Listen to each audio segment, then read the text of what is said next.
मित्रांनो नमस्कार. Superstition solutions या चॅनलवर आपल्या सगळ्यांचे स्वागत आहे. आज आम्ही वाशिम जिल्ह्यामधील कारंजा लाड येथील एका तरुण शेतकऱ्याच्या शेतामध्ये आलो. पवन हिरासिंग राठोड त्याचं नाव आहे आणि त्याच्या शेतामधील विहीर तुम्ही आता पाहिलेलीच आहे. बाजूलाच सध्या तुरीचं शेत आहे. याच्या आधी त्यांनी सोयाबीन काढलेलं आहे. त्यांनी कुठपर्यंत शिक्षण केलं, त्यानंतर काय घडलं, सध्या तो काय करत आहे, याविषयी संपूर्ण माहिती आपण त्यांना विचारू आणि त्याच्यापासून जी माहिती मिळते त्याच्या आशा आकांक्षा आपल्याला दाखवतात. नोकरी करण्याचं त्याचं स्वप्न होतं, आजही नोकरी करण्याचं स्वप्न आहे आणि वकील बनण्याचंही स्वप्न आहे. त्याचबरोबर सामाजिक चळवळीमध्ये, राजकीय चळवळीमध्ये तो काम करतो. तो भावी आमदारसुद्धा बनू शकतो आणि मंत्रीसुद्धा बनू शकतो. आता तो कोणत्या पक्षाचा आहे हे सांगण्याची आवश्यकता नाही आहे, कारण की राजकारण आपल्याला माहीत असलं पाहिजे. नाहीतर राजकारणामध्ये चुपचाप जर बसलं तर आपल्याला लोक विकून टाकतात, याची त्याला जाणीव आहे. तर लगेच जास्त वेळ न घेता त्याला मी आता काही प्रश्न विचारतो. त्या प्रश्नांची उत्तरे पवन आपल्याला देणार आहे. तर चला मग आता त्याच्याकडे जाऊया. हां पवन, कसं काय? नमस्कार सर. मी पवन हिरासिंग राठोड, हो कारंजा लाड येथे राहतो. माझं बीटेक झालेलं आहे ॲग्रिकल्चर बायोटेक्नॉलॉजीमध्ये. हो का? त्यानंतर माझं agri clinics and agri business management Hyderabad येथे झालेलं आहे. त्यानंतर माझं कन्स्ट्रक्शन सुपरवायझर झालेला आहे कोर्स. हो. आणि आता मी LLB करत आहे. बरं, LLB करत आहे म्हणजे तू वकील बनशील पण करत आहे, शेतकरी पण आहेस. हो हो. तर या क्षेत्राकडे कसा वळला? शेती बघा, मी तर अगोदर MPSC UPSCची तयारी करायचो बीटेक झाल्यानंतर. हो का? मी पुण्याला होतो. हां तुकाराम जाधव सरांचं युनिक अकॅडमी आहे, त्यामध्ये मी क्लासेस केलेले आहे. त्यानंतर मी माझी सेल्फ स्टडी केली. हो. त्यानंतर मी ज्यावेळेस तयारी करायचो त्यावेळेसच बी प्लॅनसुद्धा माझा रेडी होता. हो का? इन केस माझं नोकरीचं जमलं नाही तर मी माझ्या बी प्लॅनकडे वळेल करू म्हणून त्यावेळेसच ठरवलं होतं. आणि ते प्रत्येक विद्यार्थ्यांनी बी प्लॅन रेडी असायला पाहिजे, कारण स्पर्धा परीक्षाची तयारी करत असताना फार कमी प्रेडिक्शन म्हणजे आपण देऊ शकतो की नोकरी लागण्याचे चान्सेस फार कमी असतात. तर बी प्लॅन त्या विद्यार्थ्यांचे असायला पाहिजे. जसं की मी माझा बी प्लॅन ठेवला होता, एकतर मी पोलीस डिपार्टमेंटमध्ये जाणार, नाहीतर बिझनेस करणार. तर मी चिंता आहेस तुझ्या बाबासारखी. हो. तर याच्यामध्ये प्रयत्न नाही केला मग तू? मी त्याला बराच प्रयत्न केला. मी जवळपास माझे त्यामध्ये 6-7 वर्ष गेले. माझा त्यामध्ये तब्येतीचा प्रॉब्लेम आल्या कारणाने मी माझ्या बी प्लॅनकडे वळलो. जे की आज प्लॅन कोणता आहे तुझा? जे की मी आता माझं मातोश्री प्रोव्हिजन्स अँड जनरल आहे कारंजा लाडमध्ये. तर मी त्याचा प्रोप्रायटर आहे. त्यानंतर ही माझी शेती आहे. किती एकर आहे? आता ही जवळपास 4 एकर शेती आहे माझी. आणि सोयाबीन किती बॅगा लावले होते? आम्ही 4 बॅगा सोयाबीन लावलं होतं. बरं. आणि आपण आता जिथे सोयाबीन लावलं ती जागा पाहू, फक्त इथून असं पाहू. हां, ही खाली जागा आहे, इथेच त्यांनी सोयाबीन लावलेलं आहे. बरं, हे मध्ये तुरीचे झाड आहे पण यांना फुलं नाही आहे. फुलं कधी लागेल? सध्या ही एक्स फॉर्मेशन झालेलं आहे याच्यामध्ये. एक्स फॉर्मेशन झाल्यानंतर याच्यामध्ये फ्लॉरिंग स्टेज येईल. अच्छा, फुलं लागतील का? हां, एक्स फॉर्मेशन झाल्यानंतर याला फुलं लागतील. अच्छा अच्छा अच्छा. तर आम्ही आता हे मधात मशागतीसाठी याच्यामध्ये. आणि खाली जागा तर जास्त ओलावा नाही आहे रे पवन खाली. तर हे आम्ही आता जी आपली विहीर बघितली याच्यामधून आम्ही याला आपण पाणी देणार आहोत. हो का? बरं बरं. तर पुढं आपण कंटिन्यू करू. हो सर. सोयाबीनसाठी किती पैसा खर्च आला तुला? सर जवळपास 35 ते 40 हजार रुपये खर्च झाला मला. 35 ते 40 हजार रुपये खर्च झाला? हो सर, हो. अरे बापरे. आणि मिळेल किती पैसे? आता 3500 ते जवळपास 4200-4300 भाव आहे नवीन मालाचा. तर अंदाजे आता 15 क्विंटल आम्हाला झालेला आहे, तर आम्हाला 60,000 रुपये मिळतील. आणि लावले 50% नाही का? हो. हे यावेळेस सोयाबीन कमी झालं कारण अतिवृष्टी झाली ना. हो हो. ओला दुष्काळ असल्या कारणाने यावेळेस सोयाबीनचं जे पर्सेंटेज आहे कमी झालं. बरं बरं. आणि तुम्हाला हे सांग की या तुरीवर त्या पाण्याचा काही परिणाम झाला का? त्यावेळेस जेव्हा लहान होती तूर त्यावेळेस तर पाणी नव्हतं जास्त, बरं. नाहीतर तूर ही जळाली असती जी आज तूर दिसत आहे आपल्याला. हां हां हां. तुरीला जेवढं पाणी जास्त तेवढं तूर म्हणजे तुरीला सहन होत नाही ते पाणी. म्हणजे लहान असताना. हो, जडते तूर. आता उंच झाली ना ती. आता पाण्याची आवश्यकता आहे तुरीला. बरं बरं बरं. फुलं येतील ना बरोबर हिला? फुलं हो 100% ते स्टेजच आहे त्याची. आणि तिला शेंगा पण लागतील. कधी लागेल शेंगा? फुलं गळल्यानंतर शेंगा लागतात. जेवढे जास्त फुलं तेवढे जास्त शेंगा लागतील. तुरीच्या शेंगा वगैरे छान लागतात भाजी त्याची. हो हो हो हो. बरं. छोल्याची भाजी करतो ना आपण. हां हां हां. येईल आपण एकदा येऊ मग एखाद्या वेळेस नक्की सर, नक्की शेंगा सर. लागल्यानंतर. हो सर हो. बरं, आता आपण ह्या तुरीची म्हणजे या झाडाची उंची कमी झाली आहे इकडं. हो बरोबर आहे. हो हो तिकडं जास्त आहे, हो हो तर इकडं त्याच्यामुळेच झाली आहे का? हो. हे पाण्याचा ओला दुष्काळामुळे आणि जमिनीचा फरक. जमिनीचा. काळ्या मातीमध्ये जास्त तूर म्हणजे जास्त पाणी असल्या कारणाने मोठी होत नाही. पाणी तुम्ही इकडे जर बघितलं हां. तर इकडे तूर जळालेली आहे. इकडे या साईडला या साईडला हे म्हणजे आपण आपल्या भाषेमध्ये चिबडतो म्हणतो ना, वावर चिबडलेला आहे. तर हे चिबडीचा प्रकार आहे. इथे पाण्याचा निचरा कमी झालेला आहे हां हां हां. आणि त्या साईडला वरच्या साईडला पाण्याचा निचरा जास्त झाला कारणाने तूर मोठी आहे आणि इकडे लहान आहे. बरं. पवन, आतापर्यंत तू तुझ्या शिक्षणाविषयी आणि शेतीविषयी सांगितलं, बरोबर सर. पण तुझे बाबा काय करत होते हे सांग ना.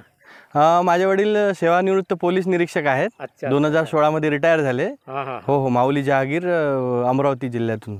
म्हणजेच कायद्याचं पालन करणं हे तुझ्या रक्तातच आहे. हो हो. डिसिप्लिन. बरोबर. Left right. Yes law and order. हां, लॉ अँड ऑर्डरमध्ये राहणं आणि अनुशासनप्रिय विद्यार्थी आहे तू. बरं. दिसतच आहे तसं आम्हाला. आणि तुला असं का वाटलं की विविध चळवळीमध्ये गेलं पाहिजे आपण, कामधंदा सोडून? तू तर नोकरीच्या मागे लागला होता. UPSC MPSC केली, त्याच्यानंतर लॉ करणार आहे आणि बिझनेसमध्ये पण आहे. पण हे राजकारणाचं म्हणजे समाजकारणाचं भूत कसं घुसलं तुझ्या डोक्यात, सांग बरं बेटा. सर, माझं पहिलेपासूनच मी ठरवलेलं होतं नोकरी, पण पोलीस डिपार्टमेंटमध्ये जायचं असताना मी विचार केला होता माझ्या वडिलांचं. मी पोलीस डिपार्टमेंटमध्ये असताना बघितलं त्यांचं जे डिवोशन आहे समाजासाठी. बरं. त्यांनी कोणावर अन्याय नाही होऊ दिला. पोलीस डिपार्टमेंटमध्ये माझे वडील काम करत असताना मी त्यांचा सेवाभाव बघितला समाजाप्रती. मी त्यामुळे प्रेरित झालो माझ्या वडिलांपासून. आणि मी तेव्हापासूनच ठरवलं की तळागाळातली जे गरजू लोक आहेत, गरीब वगैरे, ज्यांच्यावर अन्याय होतो, जे बी समाज घटक आहे ज्यांच्यावर अन्याय होतो, तो अन्याय मी होऊ देणार नाही. पोलीस डिपार्टमेंटमध्ये जाऊन तो मी अन्याय लोकांचा दूर करू शकतो, म्हणून मी त्यावेळेस पोलीस डिपार्टमेंटचा विषय ठेवला होता. म्हणजे मी पोलीस डिपार्टमेंटमध्ये जाणार.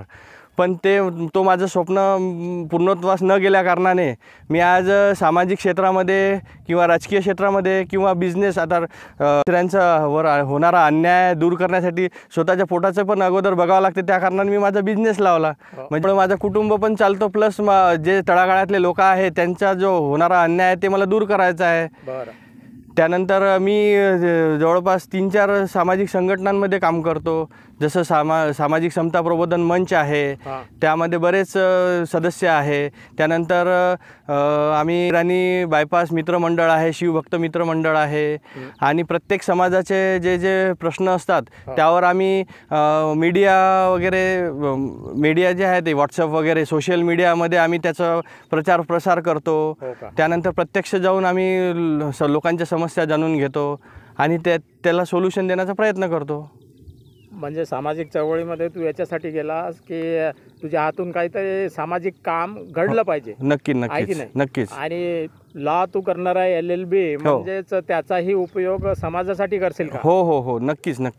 तोच उद्देश ठेवून मी आज LLB करत आहे. समाजासोबत काम करत असताना आपल्याला कायद्याचं बी नॉलेज असणं गरजेचं आहे. लोकांच्या ज्या समस्या जाणून घेताना त्यांना कुठल्या कायद्याने आपण वाचवू शकतो तर ते आपण सांगू शकतो. त्यामुळे मी त्याचाही अभ्यास करत आहे. हो का? हो. बरं, चांगलं आहे. आणि राजकीय चळवळीमध्ये पण आहेस आणि त्याचं नाव नाही सांगितलं तरी चालेल. हो सर. राजकीय चळवळीमध्ये येण्यामागचा आणखी उद्देश काय आहे तुझा? तेच ना. तुझी महत्त्वाकांक्षा फार चांगली आहे पवन. आणि तू सामाजिक चळवळीमध्ये आलास, राजकीय चळवळीमध्ये जाण्याचं तुझं स्वप्न आहे, हो.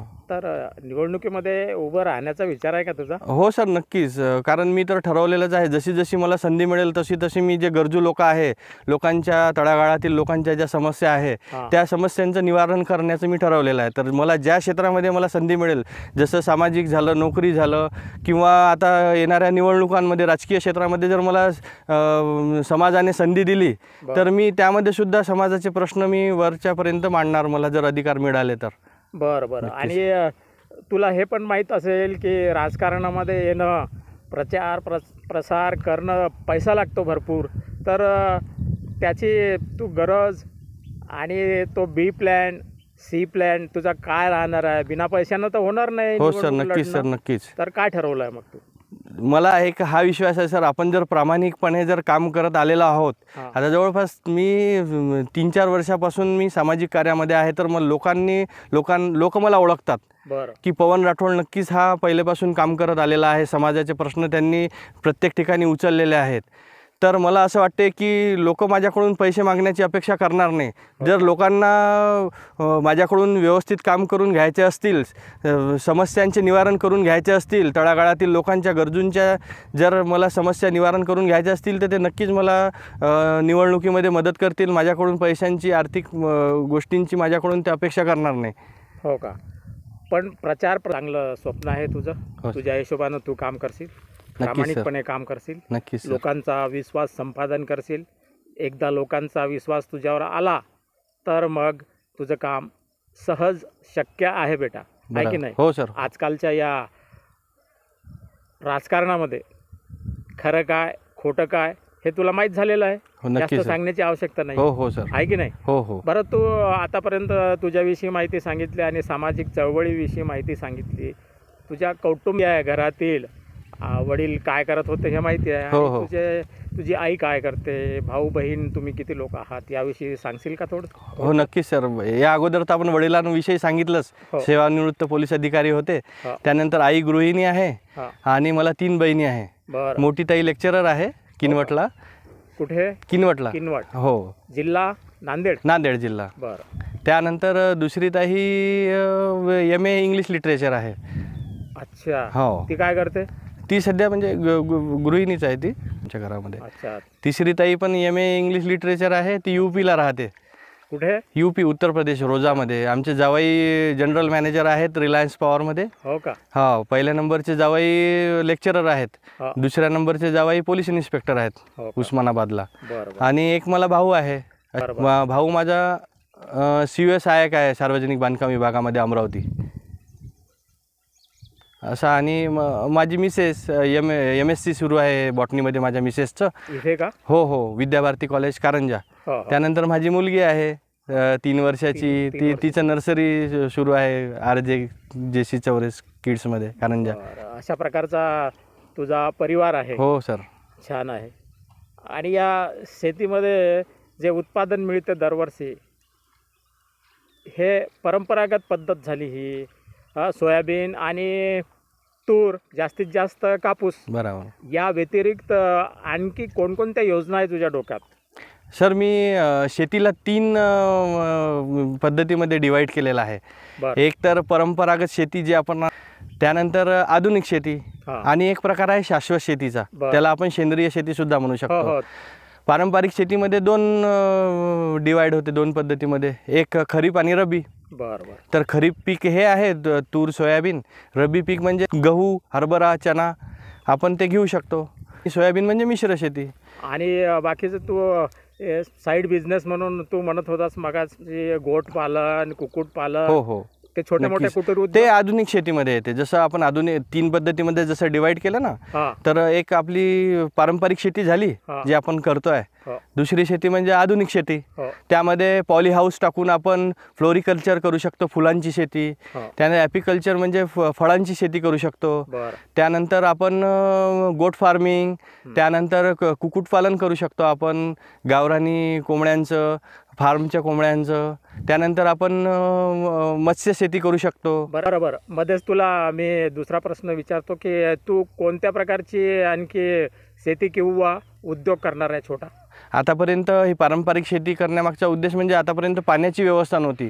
आता आम्ही विहीर खोदलेली आहे, पाणी लागलेलं आहे. तर यापुढे आम्ही आधुनिक शेती करणार आहे, जे की आधुनिक शेती करत असताना आम्ही उद्योगधंद्याची जोड आम्ही शेतीला देणार आहे. गोट फार्मिंग आम्ही इथे करणार आहे. हां, इथे जे तुम्ही मलमा बघतायत ना, तो हा मलमा त्या कारणास्तव आम्ही ठेवलेला आहे. आणि गोट फार्मिंग म्हणजे तो मुरुमाचा जो पहाड दिसत आहे.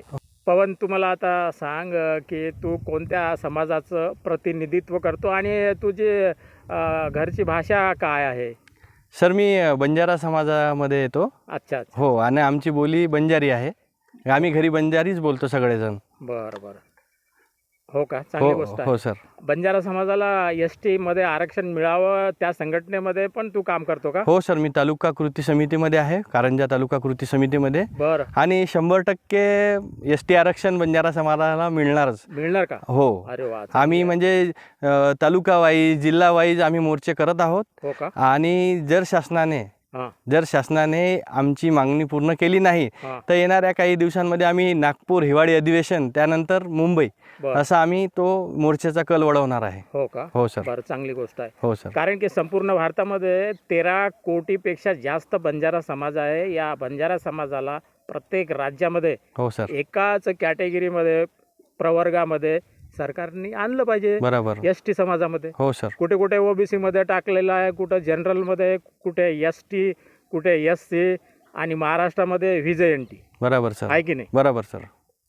आपण समाजामध्ये जे सगळे गोरबोली बोलतात बंजारा समाजातील सगळ्यांना एकाच कॅटेगरीमध्ये टाकलं पाहिजे. आणि काही लोक मध्येच उठतात आणि म्हणतात की यांना आदिवासीमधून याच्यामधून आरक्षण देऊ नये. बरोबर. आरक्षण हे त्यांच्याकडून थोडे घेत आहात, आहे की नाही? हे सरकार देईल आणि वेगळ्या प्रवर्गामधून देईल ना. बरोबर सर. त्यांना जेवढं जे 7% जे काही आहे त्यांचं, बरोबर, ते त्यांना मिळू द्या. बरोबर. त्यांच्यातून घेत नाही आहे. नाही सर, वेगळं द्यायला पाहिजे. आहे सर, असं तुला वाटतं की नाही? हो सर. हो, नक्कीच तो आहेच. ST आरक्षण ही जी आमची मागणी आहे ती रास्त आहे. शासनाला ती आमची मागणी पूर्णच करावं लागेल. आणि आम्ही काही आरक्षण ST समाजाचं घेत नाही आहे. ST ब मध्ये त्याचं वर्गीकरण होणार आहे आणि ते आरक्षण आम्हाला त्याच्यामध्ये मिळणार आहे. कारण की संपूर्ण भारतामध्ये जो बंजारा समाज आहे वेगवेगळ्या कॅटेगरीमध्ये येतो. तर आमची मागणी आहे की आम्हाला संपूर्ण भारतामध्ये एक कॅटेगरीमध्ये घेणे. बरं. हो, म्हणजे आदिवासी किंवा धनगर समाजातून नाही पाहिजे ना तुम्हाला आरक्षण? नाही. बरं, ठीक आहे. तर तुमचं काम व्हावं अशी इच्छा आहे आमची. चांगली गोष्ट आहे.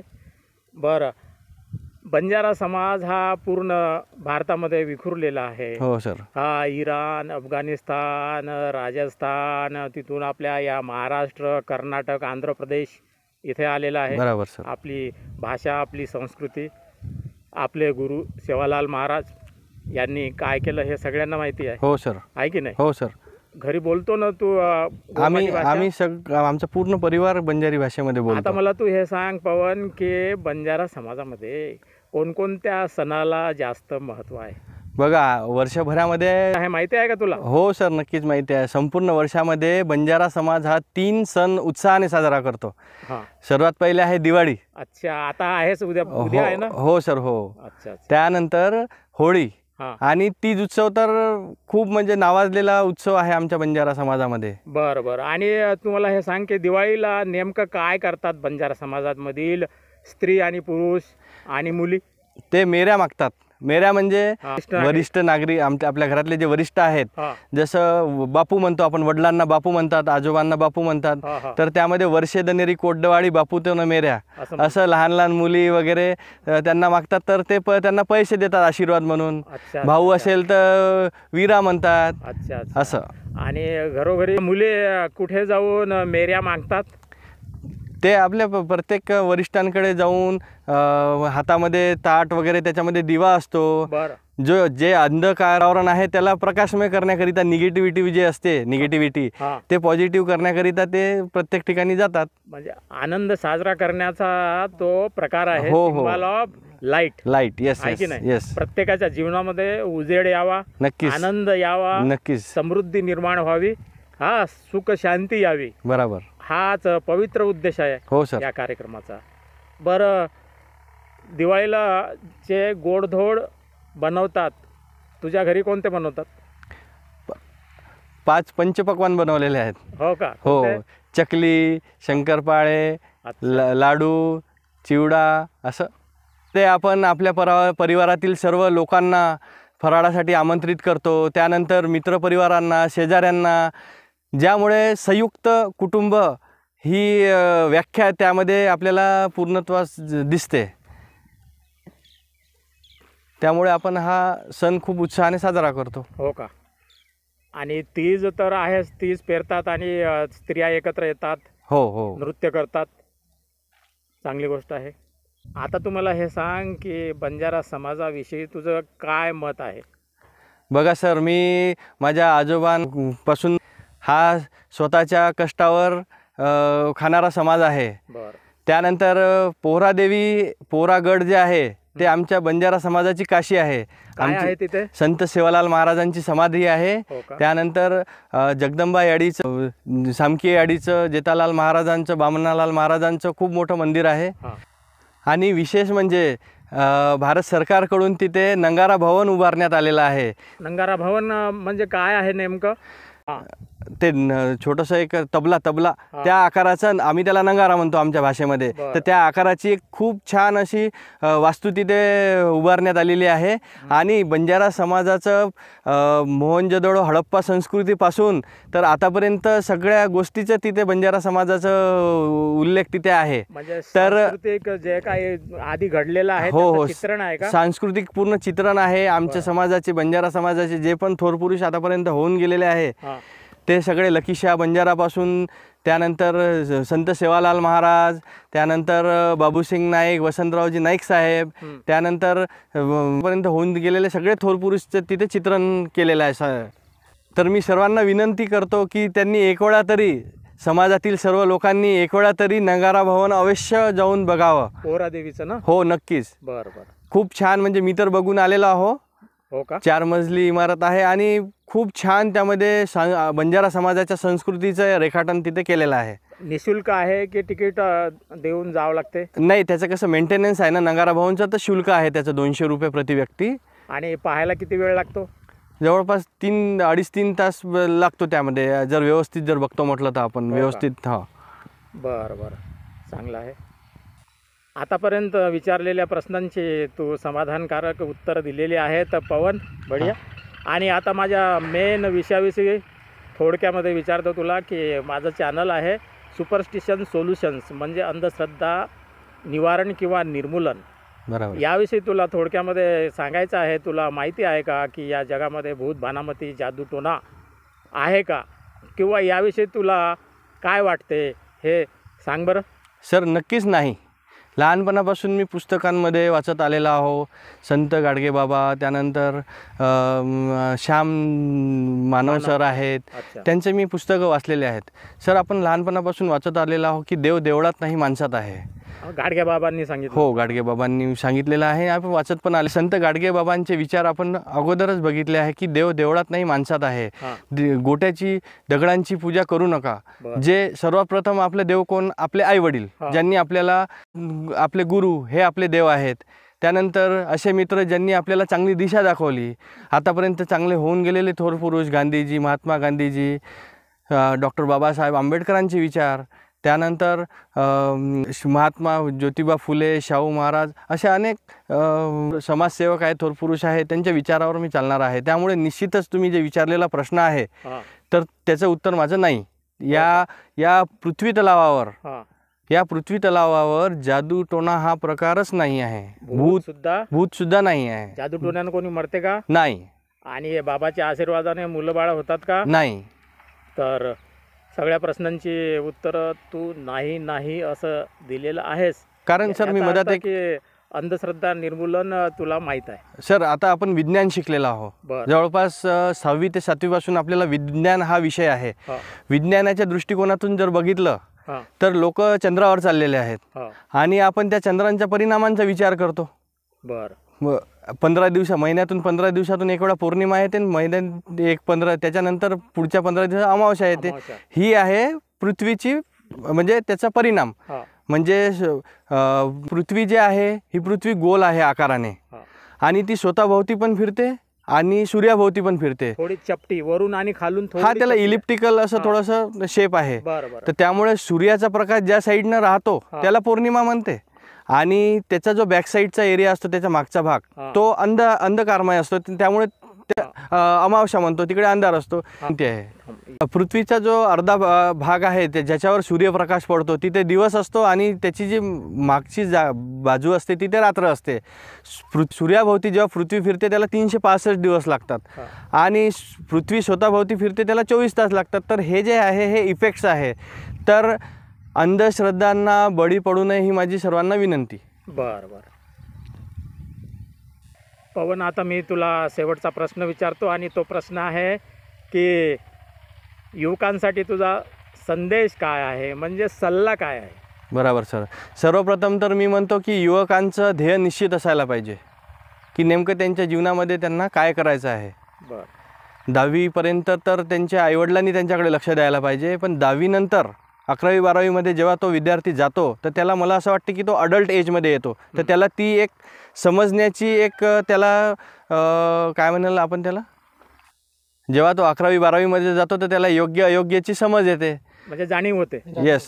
तर त्यांनी आपल्याला ज्या क्षेत्रामध्ये आवड आहे आणि जमते त्यामध्ये त्यांनी निश्चितच प्रयत्न करायला पाहिजे.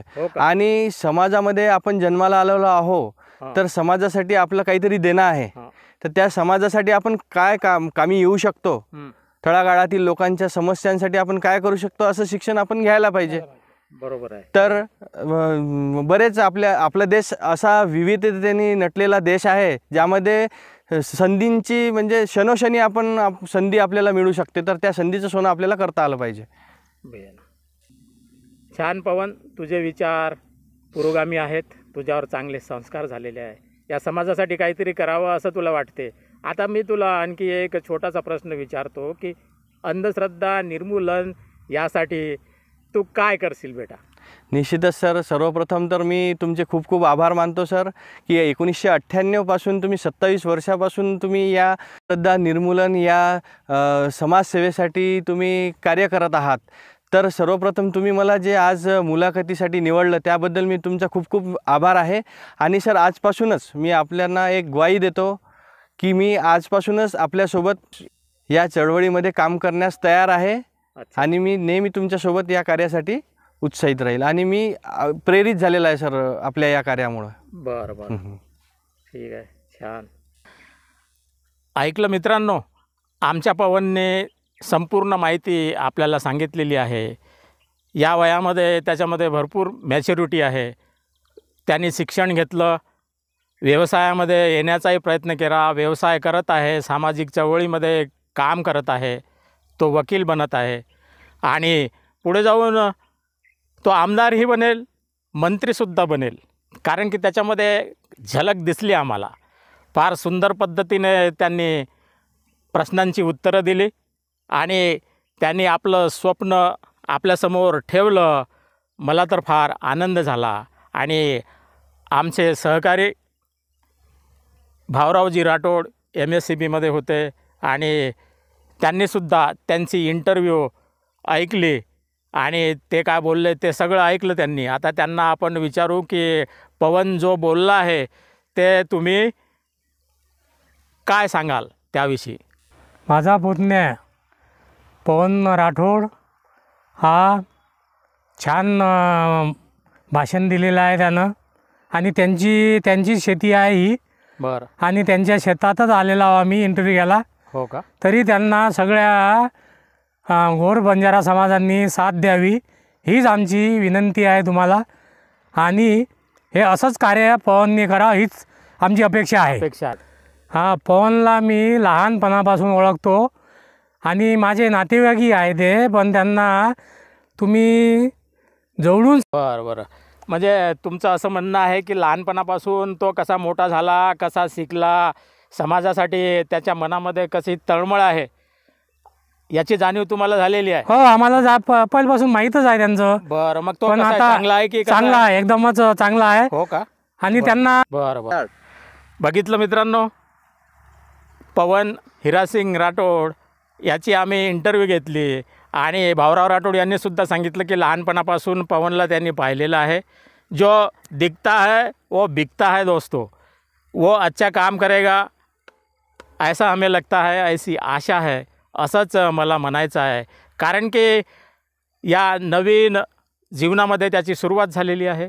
त्याला जाणीव आहे खरं काय आहे खोटं काय आहे. तो जे जे काम करेल ते काम विचारपूर्वकच करेल अशी आपण अपेक्षा करूया. आज त्यांनी त्यांची कौटुंबिक माहिती सांगितली, त्यांनी काय केलं हे सांगितलं, सध्या तो काय करत आहे हे सुद्धा सांगितलेलं आहे. त्याच्या शेतामध्ये आम्ही आलो, तो पण आमच्या सोबत आला, त्याला फार आनंद झाला. म्हणजे त्याच्यामध्ये काहीतरी जोश आहे. अंधश्रद्धा निर्मूलन हे तो करणार आहे. समाजाला अंधकारामधून प्रकाशाकडे नेण्याचा तो प्रयत्न करत आहे. तुम्हाला माझी विनंती आहे मित्रांनो की अजूनपर्यंत तुम्ही जर माझ्या चॅनलला सबस्क्राईब केलं नसेल तर चॅनलला सबस्क्राईब करा, व्हिडिओला लाईक करा, शेअर करा. चॅनलला सबस्क्राईब करण्यासाठी काही पैसा लागत नाही आणि आमच्या पवनला पुढं आणण्यासाठी आपण त्याला सदिच्छा देऊया. तुम्हालासुद्धा दिवाळीच्या भरभरून सदिच्छा. धन्यवाद.